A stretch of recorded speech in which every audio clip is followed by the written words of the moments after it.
Hi friends, मैं दीपू आपका and story channel पर स्वागत करता हूं।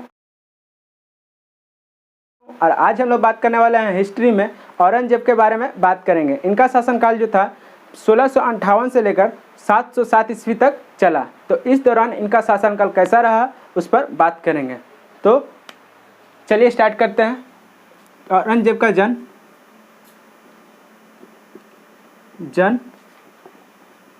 24 अक्टूबर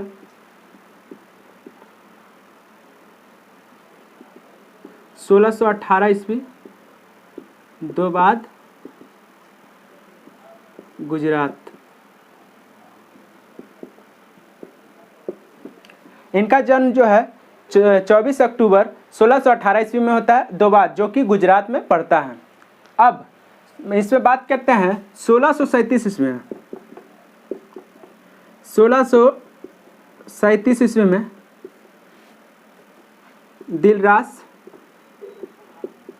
दिलरास बानो बेगम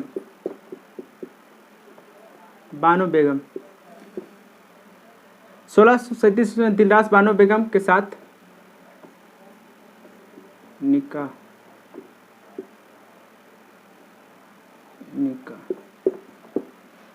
औरंगजेब 1637 ईस्वी में दिलरास बानो बेगम के साथ निकाह करते हैं। और उसके बाद इसमें बात करते हैं कि 1658 ईस्वी में 1658 ईस्वी में गद्दी पर बैठते हैं। शाहजहां के बाद अब दिल्ली की गद्दी पर बोल सकते हैं, दिल्ली की गद्दी पर औरंगजेब बैठते हैं 1658 ईस्वी में। जब ये गद्दी पर बैठते हैं तो उनका पूरा नाम जो होता है अबुल मुजफ्फर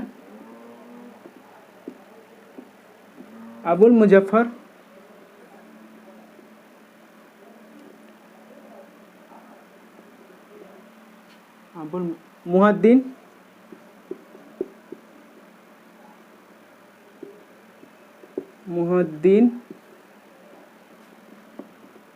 मुजफ्फर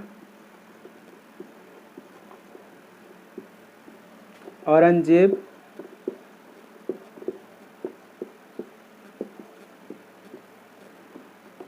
बहादुर आलमगीर।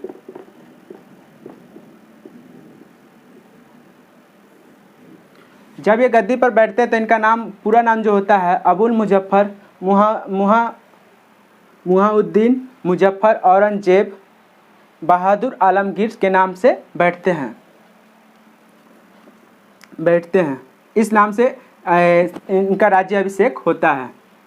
और इसके बाद इसमें बात करते हैं इनका जो गुरु थे, इस्लामिक गुरु थे, उनका नाम था मीर मोहम्मद हाकिम। मीर मोहम्मद हाकिम जो थे औरंगजेब के गुरु थे।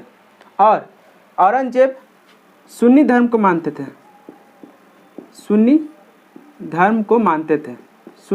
सुन्नी धर्म इस्लाम धर्म है, सुन्नी धर्म को मानते थे। और इस धर्म को जिंदा पीर कहा जाता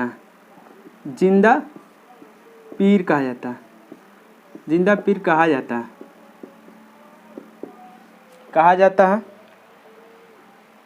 और इनका शासन व्यवस्था जो है कुरान के आधार पर चलता था। इनका शासन व्यवस्था जो है कुरान के आधार पर चलता था। और इसमें बात करते हैं आगे,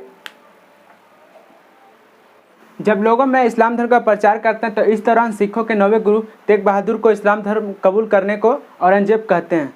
और ये तेग बहादुर जो है इस्लाम धर्म को कबूल नहीं करते हैं। इस कारण से तेग बहादुर जो है औरंगजेब जो है तेग बहादुर की हत्या करवा देते हैं। औरंगजेब इनकी हत्या करवा देते हैं। और औरंगजेब जो है जजिया कानून को पुनः लागू करते हैं। जजिया कानून को पुनः लागू करते हैं लोगों के बीच। और इसमें बात करते हैं इनके इनके शासनकाल के दौरान इनके अंदर औरंगजेब के अंदर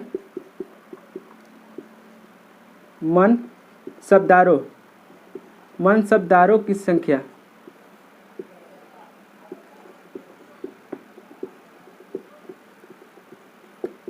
337 थी।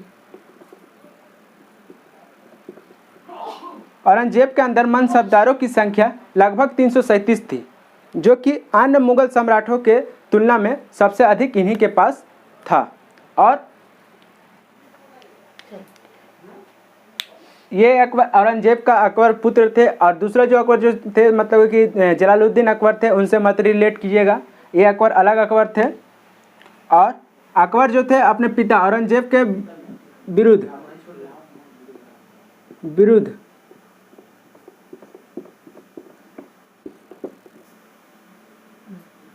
अकबर जो हैं अपने पिता औरंगजेब का विरोध करते हैं, और ये दुर्गादास के बहकावे में आकर विरोध करते हैं, जिससे औरंगजेब इनको कैद कर लेते हैं।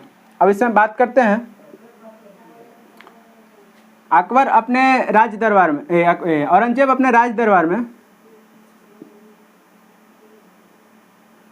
संगीत पर प्रतिबंध लगा देते हैं, संगीत पर प्रतिबंध लगा देते हैं और संगीतकारों को छुट्टी दे देते हैं।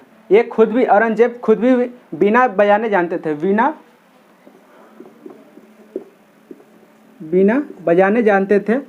और उसके बाद इसमें बात करते हैं कि 1665 ईस्वी में एक आदेश देते हैं कि हिंदू मंदिरों को तोड़ा जाए। औरंगजेब 1665 ईस्वी में आदेश देते हैं कि हिंदू मंदिरों को तोड़ा जाए। इसके आदेश पाकर सोमनाथ मंदिर को तोड़ा गया। उसके बाद बनारस का विश्वनाथ मंदिर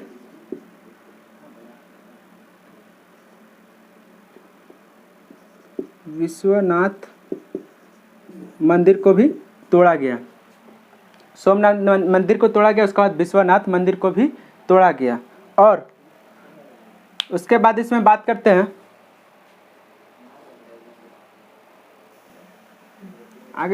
इसमें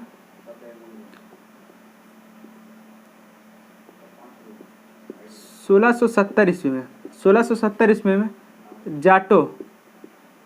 जाटों की संख्या औरंगजेब का विरोध करने लगती है। और इस विरोध का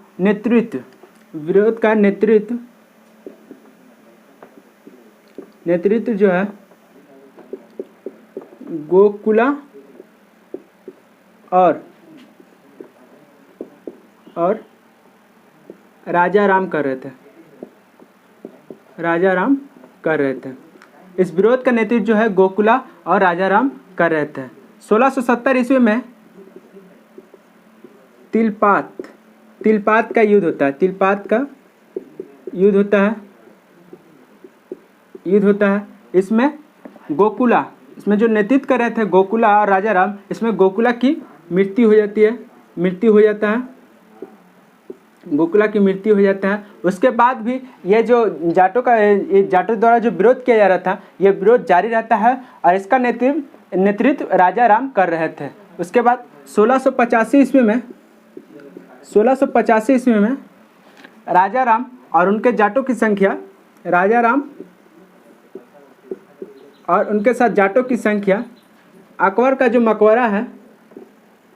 अकबर का जो मकबरा है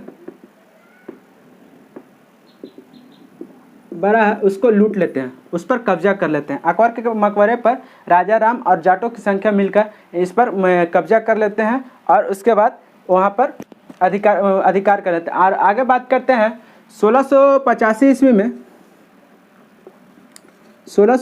ईस्वी में ही औरंगजेब बीजापुर और 1687 ईस्वी में 1687 ईस्वी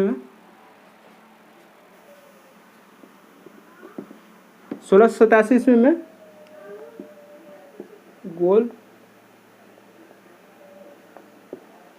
कुंडा।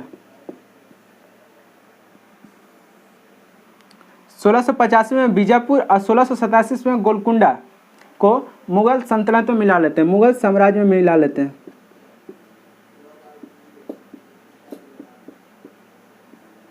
मुगल साम्राज्य में औरंगजेब मिला लेते हैं। और इसमें आगे बात करते हैं